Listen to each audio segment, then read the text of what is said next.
Acosta mula sa Asang Katipunan, your next USC Counselor for Gender Rights and Issues.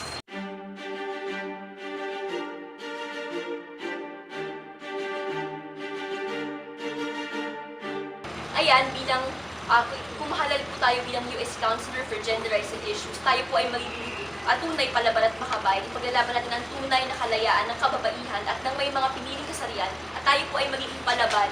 Ilalaban po natin yung kanilang mga karapatan at interes at ikiniklala po natin yung kanilang malaking parte sa ating lipunan.